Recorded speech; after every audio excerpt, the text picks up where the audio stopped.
مقدس مقامات ایسی جگہیں ہوتی ہیں جن کا انسان کی روح سے تعلق ہوتا ہے، اور ان مقامات کے ساتھ انسان کا ایک روحانی جذبہ وابستہ ہوتا ہے۔ قادیان وہ سرزمین ہے جس کو اللہ تعالیٰ نے اپنے پاک مسیح کے لیے چنا۔ اسی جگہ آپ علیہ السلام نے اپنا بچپن، جوانی اور بڑھاپے کا زمانہ گزارا۔ اس بستی کے چپے چپے نے ان عظیم الشان برکات کو پایا جو ایک جلیل القدر نبی سے کسی کو مل سکتی ہیں۔ یہی وہ سرزمین ہے جہاں پر اللہ تعالیٰ نے اپنے برگزیدہ مسیح موعود کو ہزارہا معجزات اور نشانات عطا فرمائے، اور یہی سرزمین آپ علیہ السلام کی آخری آرام گاہ بنی۔ آج بھی اس بستی کے مقامات، اس کی فضائیں اور یہاں کی ہوائیں خدا کے ایک پاک نبی سے اپنی وابستگی کا دم بھرتی ہیں۔ ہے رضائے ذات باری اب رضائے قادیاں، ہے رضائے ذات باری اب رضائے قادیاں، مدعائے حق تعالی مدعائے قادیاں، ہے رضائے ذات باری اب رضائے قادیاں، وہ ہے خوش اموال پر یہ طالب دیدار ہے، وہ ہے خوش اموال پر یہ طالب دیدار ہے، طالب دیدار ہے، بادشاہوں سے بھی افضل ہے گدائے قادیاں، بادشاہوں سے بھی افضل ہے گدائے قادیاں، ہے رضائے ذات باری اب رضائے قادیاں۔ زندہ قومیں اور جماعتیں اپنی تاریخ اور تاریخی عمارات کی ہر لحاظ سے حفاظت کرتی ہیں، اور ان کی حفاظت کی خاطر بڑی سے بڑی قربانی پیش کرنے سے بھی دریغ نہیں کرتی۔ خلافت خامسہ کے بابرکت دور میں غلبہ اسلام کی خاطر دینی مہمات میں سرگرمی کے ساتھ ساتھ قادیان دارالامان کے مقامات مقدسہ کے تحفظ اور رینوویشن کے حوالہ سے عظیم الشان کام ہوا ہے۔ دارالمسیح کی رینوویشن کے ساتھ ساتھ پرانے مکانات کی شکل اور نقشہ کو برقرار رکھا گیا ہے، بلکہ یہ کوشش کی گئی ہے کہ یہ جگہیں اسی طرح محفوظ رہیں جس طرح حضور علیہ السلام کے دور میں تھیں۔ اس عظیم دور کی ہر یاد کو زندہ رکھنے کی کوشش کی گئی ہے۔ دیواروں کی پرانی اینٹیں بھی بعض جگہ شیشہ بند رکھی گئی ہیں تاکہ زائرین ان مقامات کی زیارت کرتے ہوئے ان کی سادگی اور عظمت کو محسوس کر سکیں۔ جہاں پر ایسے مقدس بزرگ آتے ہیں، انبیاء اور مرسل آتے ہیں، وہ مقامات مقدس ہو جاتے ہیں، وہ ماحول مقدس ہو جاتا ہے، اور قرآن مجید نے ایسے مقامات کا نام شاعر اللہ رکھا ہے جن کو دیکھ کے اللہ کی یاد آتی ہے کہ اس آنے والے مقدس بزرگ نے اپنی زندگی کے دن یہاں کاٹے، یہاں سانسیں لیں، یہاں ہزاروں صفحات پر مشتمل کتابیں لکھیں، دن رات اللہ تعالیٰ کے حضور گریہ وزاری کی، اور اس کی سینکڑوں دعائیں یہاں قبول کی گئیں، اور یہ وہ مقدس مقامات ہیں جہاں اس کی طرف اللہ تعالیٰ کی طرف سے وحی نازل ہوتی رہی اور الہامات نازل ہوتے رہے۔ یہاں یہ ایک بات واضح کرنا بھی ضروری ہے کہ ان مقامات مقدسہ اور شاعر اللہ کو بعین ہی جیسے یہ حضرت مسیح موعود علیہ الصلوۃ والسلام کی حیات مبارکہ میں تھیں، اسی طرح ہی ان کو اپنی اصلی حالت پہ رکھا جائے تاکہ وہ یاد اس سے وابستہ ہو۔ قادیان کے مقدس مقامات جو خدائے غفور و رحیم کی برکتوں اور رحمتوں کا مورد ہیں، ان میں سب سے اول تو دارالمسیح ہے جو کہ الدار ہے، جس میں خدا کے اس رسول کی پیدائش سے لے کر جوانی اور پھر نبوت کا سارا زمانہ اسی در و دیوار کو برکتیں بخشتے ہوئے گزرا۔ نہ جانے کس کس دروازے سے خدا کے فرشتے اس مقدس کے پاس حاضر ہو کر ان مقامات کو منور و متبرک کرتے ہوں گے۔ دارالمسیح کا یہ وہ کمرہ ہے جہاں حضرت اقدس مسیح موعود علیہ الصلوۃ والسلام کی ولادت باسعادت ہوئی۔ اس کمرے کو رینوویٹ کر کے اس کی اصل حالت میں محفوظ کر لیا گیا ہے۔ بیت الریاضت بھی اسی جگہ ہے جہاں حضرت اقدس مسیح موعود علیہ الصلوۃ والسلام نے الہی اشارات کے تابع 8-9 ماہ کے عرصہ کے روزوں کا مجاہدہ کیا۔ عبادات و ریاضت بھی اسی کمرے میں ہوتی رہیں، اور ان روزوں کے عجائبات کے نتیجہ میں لطیف کشوف ہوئے کہ جن میں گزشتہ انبیاء کی ملاقاتیں اور اولیاء امت سے باتیں ہوئیں، اور عین بیداری کی حالت میں آن حضور صلی اللہ علیہ وسلم کو دیکھا۔ یہاں رکنے سے دل کو سکون اور روح کو تسکین نصیب ہوتی ہے، اور یہ مقامات مسیحی انفاس قدسیہ سے معطر ہیں جس کی خوشبو روح کو تازگی اور ایمان کو تقویت بخشتی ہے۔ یہ وہ کنواں ہے جو الدار کے صحن میں واقع ہے۔ حضرت اقدس مسیح موعود علیہ الصلوۃ والسلام کے زمانہ میں جب آپ کے مخالف رشتہ داروں نے پانی بند کر دیا تھا، اس وقت حضرت اقدس مسیح موعود علیہ الصلوۃ والسلام نے احباب جماعت کو خصوصی مالی قربانی کی تحریک فرمائی اور یہ کنواں کھدوایا۔ الدار کی رینوویشن کے دوران اس کنویں کو دوبارہ اصل حالت میں محفوظ کر لیا گیا ہے تاکہ یادگار رہے۔ یہ مسجد مبارک ہے۔ خدا تعالیٰ کے الہام میں یہ جگہ برکت دہندہ اور برکت یافتہ ٹھہری۔ مسجد مبارک کی تعمیر ایک تاریخ ساز واقعہ ہے۔ یہ وہ زمانہ تھا جب حضرت اقدس مسیح موعود علیہ الصلوۃ والسلام خلوت سے جلوت میں تشریف لا چکے تھے۔ تصنیفات کا سلسلہ زوروں پر تھا، لوگوں کا آپ علیہ السلام کی طرف رجوع ہو رہا تھا۔ اللہ تعالیٰ نے اپنے حکم سے اس مسجد کی بنیاد رکھوانے کا انتظام فرمایا۔ حضرت خلیفۃ المسیح الخامس ایدہ اللہ تعالیٰ بنصرہ العزیز کے بابرکت دور خلافت میں مسجد مبارک کی رینوویشن کی گئی ہے۔ نیز چھت پر جہاں حضرت اقدس مسیح موعود علیہ الصلوۃ والسلام اپنے اصحاب کے ہمراہ تشریف فرما ہوتے تھے، وہاں شاہ نشین کے مقام پر سنگ مرمر کا ایک بینچ رکھا گیا ہے۔ اسی مسجد سے ملحق بیت الفکر موجود ہے، جس کی عظمت اور شوکت کے بارے میں حضور اقدس علیہ الصلوۃ والسلام کو الہام ہوا۔ الم نجعل لک سہولۃ فی کل امر بیت الفکر و بیت الذکر ومن دخلہ کان آمنا۔ پھر اسی مسجد کے قریب ہی وہ حجرہ ہے جو بیت الدعا کے نام سے موسوم ہے، جو حضور علیہ الصلوۃ والسلام نے غلبہ اسلام کے لیے متضرعانہ دعاؤں کی خاطر تعمیر کروایا۔ آج بھی یہ حجرہ اسی شکل میں موجود ہے۔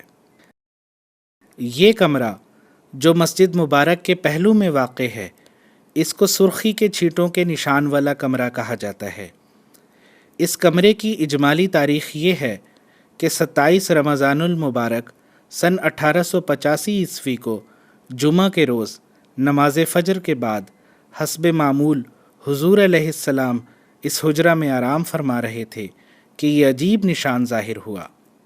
حضور علیہ السلام نے عالم کشف میں دیکھا کہ قضاء و قدر کے کچھ معاملات آپ اللہ تعالیٰ کے حضور پیش کر رہے ہیں، جس پر اللہ تعالیٰ نے اپنے دستخط ثبت کرنے کے لیے قلم کو سیاہی میں ڈبویا اور زائد سیاہی کو چھڑکا تو اس کے قطرات ظاہری طور پر آپ علیہ السلام کے کرتے پر بھی گرے۔ کشفی امر کا خارج میں وجود پکڑنے کا یہ عظیم الشان معجزہ ہے۔ یہ کمرہ اسی صورت میں آج بھی مسجد مبارک کے پہلو میں موجود ہے۔ اسی ادار میں وہ گول کمرہ بھی ہے جہاں حضرت اقدس مسیح موعود علیہ الصلاۃ والسلام اپنے ملنے والوں سے ملاقات فرماتے، کھانا کھاتے اور محفل عرفان و ایقان منعقد ہوتی۔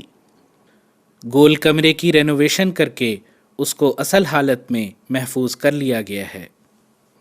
اس ادار کا ایک ایک کمرہ، ایک ایک دیوار یادگار ہے اور بابرکت ہے کہ خدا کے رسول کی نگاہیں ان پر پڑتی رہیں۔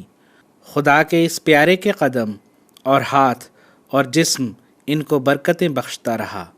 وہ سیڑھیاں جہاں سے حضور اترتے اور چڑھتے، اور وہ گلیاں جہاں سے گزر کر آپ مسجد اقصیٰ کی طرف تشریف لے جاتے، ایک ایک چیز یادگار ہے۔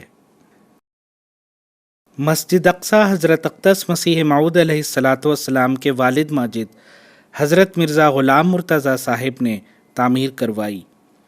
ایک بڑی بھاری رقم سے آپ نے بیچ بازار میں ایک زمین خریدی اور جامع مسجد بنانے کا ارادہ فرمایا اور تعمیر کا کام شروع ہوا۔ لوگوں نے کہا، اتنی بڑی مسجد کی کیا ضرورت تھی؟ کس نے نماز پڑھنی ہے؟ اس مسجد میں تو چمگادڑ ہی رہا کریں گے۔ مگر کس کو معلوم تھا کہ ایک زمانہ آنے والا ہے جب حضرت مسیح موعود علیہ الصلاۃ والسلام کے عشاق اور آپ کے گرویدہ اس مسجد کو ہمیشہ آباد رکھیں گے اور یہ مسجد غیر معمولی وسعت اختیار کرتی چلی جائے گی۔ اسی مسجد کے قدیمی حصہ میں عید الاضحیٰ کے موقع پر حضرت اقدس مسیح موعود علیہ الصلاۃ والسلام نے ارتجالی طور پر عربی زبان میں خطبہ ارشاد فرمایا، جو جماعتی تاریخ میں خطبہ الہامیہ کے نام سے معروف ہے۔ اسی مسجد میں اللہ تعالیٰ کے حکم سے جلسہ سالانہ کی بنیاد رکھی گئی، جس کا نظام آج پوری دنیا میں پھیل چکا ہے۔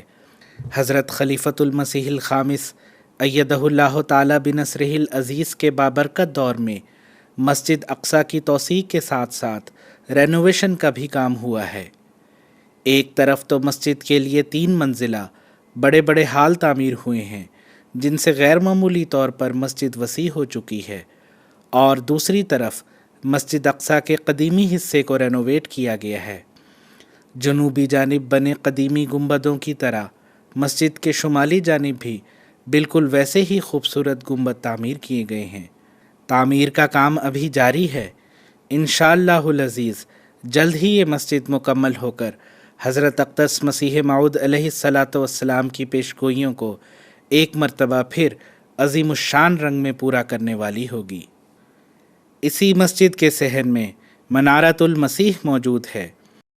اس مینارہ کی اصل شان اور رتبہ اس بات پر ہے کہ یہ رسول کریم حضرت محمد مصطفیٰ صلی اللہ علیہ وسلم کی ایک پیشگوئی کا عملی مظہر ہے۔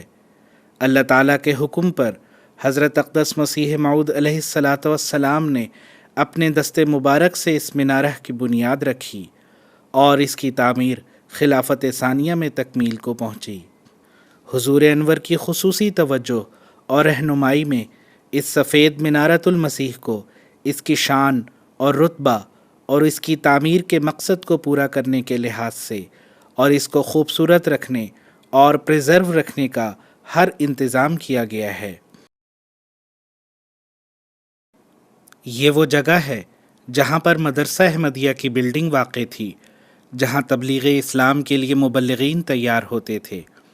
اس عمارت کے متعلق احرار نے یہ کہا تھا کہ یہاں الو بولیں گے اور اس کی اینٹ سے اینٹ بجا دیں گے، لیکن آج اس عمارت کو دیکھیں کہ یہ کیسی خوبصورت اور روشن دکھائی دیتی ہے۔ مدرسہ احمدیہ کی قدیمی عمارت کو سیدنا حضرت خلیفۃ المسیح الخامس ایدہ اللہ تعالیٰ بنصرہ العزیز کی منظوری سے رینوویٹ کیا گیا ہے، اور اس جگہ دفاتر صدر انجمن احمدیہ قائم ہیں جو دن رات خدمت اسلام کے لیے مصروف عمل ہیں۔ حضرت خلیفۃ المسیح الاول رضی اللہ تعالیٰ عنہ اپنی آخری علالت میں صاف آب و ہوا کی خاطر کوٹھی دارالسلام میں واقع حضرت نواب محمد علی خان صاحب رضی اللہ تعالیٰ عنہ کے مکان میں فروکش ہوئے۔ اسی مکان میں حضرت خلیفۃ المسیح الاول رضی اللہ تعالی عنہ نے اپنی زندگی کے آخری ایام گزارے اور یہیں آپ کی وفات ہوئی۔ حضرت خلیفۃ المسیح الخامس ایدہ اللہ تعالی بنصرہ العزیز کی منظوری سے اس جگہ کی رینوویشن عمل میں لائی گئی اور اس جگہ جماعت احمدیہ کی تاریخ پر مشتمل النور نمائش قائم ہے۔ سیدنا حضرت اقدس مسیح موعود علیہ الصلاۃ والسلام کا یہ مبارک طریق تھا کہ اصحاب کے ہمراہ سیر کے لیے قادیان سے باہر مختلف جہات میں تشریف لے جایا کرتے تھے اور اکثر اپنے باغ واقع بہشتی مقبرہ میں بھی تشریف لاتے اور اپنے اصحاب میں تشریف فرما ہو کر روحانی علمی پرمعارف خطاب فرماتے اور دربار شام لگا کرتا۔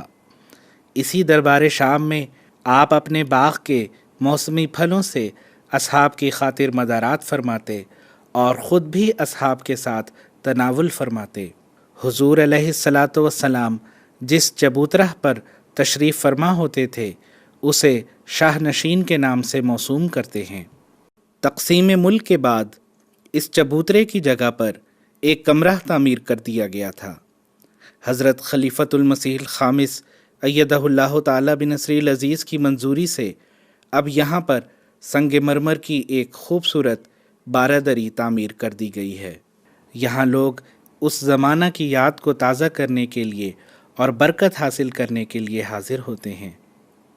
شاہ نشین کے قریب ہی وہ مکان بھی موجود ہے جسے سیدنا حضرت اقدس مسیح موعود علیہ الصلاۃ والسلام نے اہل بیت کے لیے باغ کے ایک حصہ میں تعمیر کروایا تھا تاکہ حضرت ام المومنین رضی اللہ تعالی عنہا جب حضور کے ساتھ باغ میں فروکش ہوا کریں تو انہیں اور دیگر مستورات کو رہائش کی سہولت رہے۔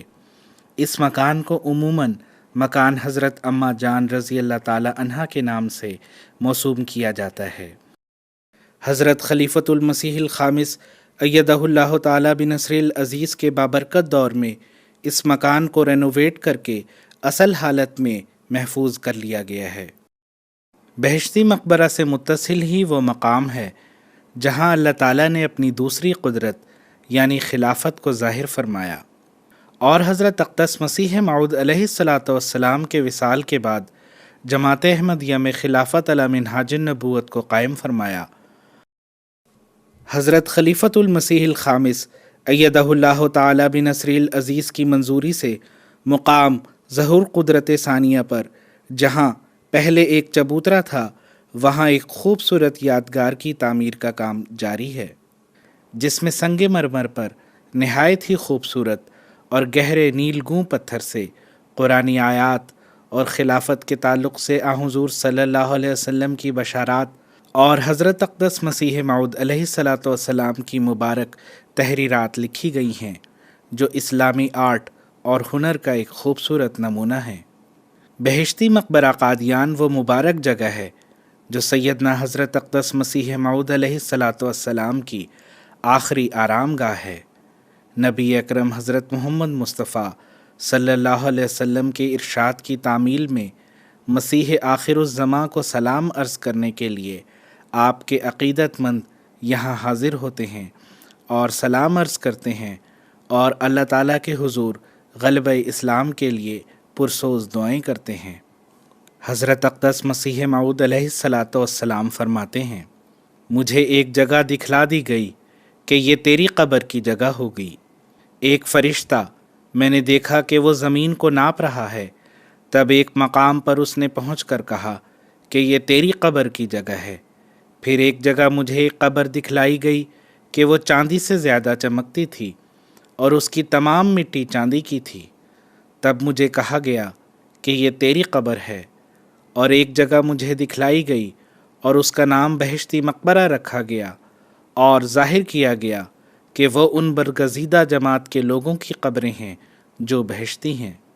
حضرت خلیفۃ المسیح الخامس ایدہ اللہ تعالی بنصرہ العزیز کی منظوری سے احاطہ خاص میں مزار مبارک کے ارد گرد فرش پر سنگ مرمر لگایا گیا ہے اور بہشتی مقبرہ کی قبور کے تمام کتبہ جات کو محراب نما ایک جیسی شکل دی گئی ہے۔ اس کے علاوہ قادیان میں اور بہت سی مقدس اور بابرکت جگہیں ہیں۔ قادیان کی تو ساری بستی ہی مقدس اور بابرکت ہے کہ خدائے ذوالعرش کے پیار کی نظر اس پر ہے۔ وہ گلیاں اور کوچے بابرکت ہیں کہ جس کے ذروں نے مسیحا کے قدم چومے۔